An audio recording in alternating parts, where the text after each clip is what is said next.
Glory to the Triune God. My dear friends, brothers, and sisters of the MGOCSM Ahmedabad Diocese, wishing you all a blessed fast of the Dormition of Saint Mary the Theotokos.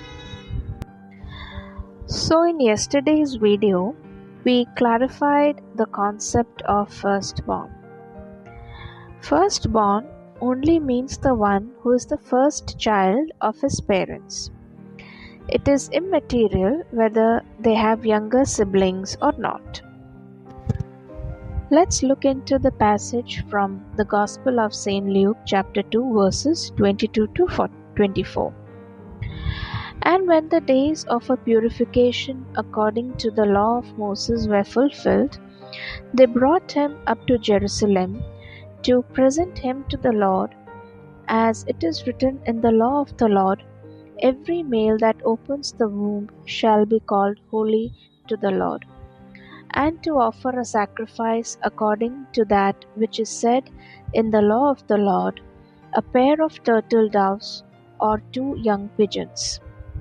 Now remember, in yesterday's video we had seen a passage from Numbers chapter 18 verses 15, and as per that verse, the firstborn had to be offered unto the Lord. So Saint Mary and Saint Joseph brought infant Jesus to the Jerusalem temple as per the Jewish customs. Notice that this period is after the days of purification of a new mother, which is 40 days as per Leviticus chapter 12 verses 1 to 4. It's there on screen, and if you do the maths, you'll see that it is 40 days, which is the days of purification after a male child is born.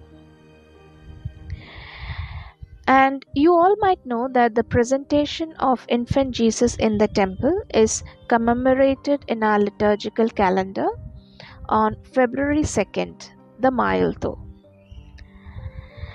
If we go by the definition of firstborn as one who has younger siblings, then this presentation of the first infant cannot happen unless the parents have another child. But we see in this verse from the Gospel of St. Luke that the presentation happened 40 days after Christ's birth. So the meaning or the theory that the firstborn is the one which has younger siblings stands nullified. As St. Jerome says, by firstborn we understand not only one who is succeeded by others, but the one who has had no predecessor. Now let's see another passage from Exodus chapter 12 verses 29 and 30.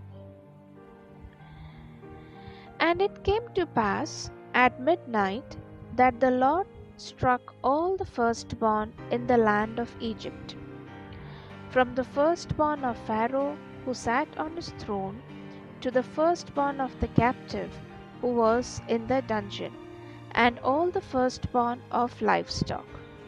So Pharaoh rose in the night, he, all his servants, and all the Egyptians, and there was a great cry in Egypt. For there was not a house where there was not one dead. This passage talks about the 10th plague of Egypt, wherein the firstborn of all Egyptians were killed. Saint Jerome has a counter question. He asks whether those Egyptian homes which had only child or only begotten, were they spared? It cannot be. The answer is no.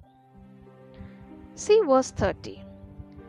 It clearly says, there was not a single house which escaped the jaws of death. I hope it is clear now that firstborn does not mean the one who has younger siblings or the one who is succeeded by younger brothers and sisters. Firstborn only means that the child is the first child of his parents. He or she had no predecessor. Thank you, and may God bless us all.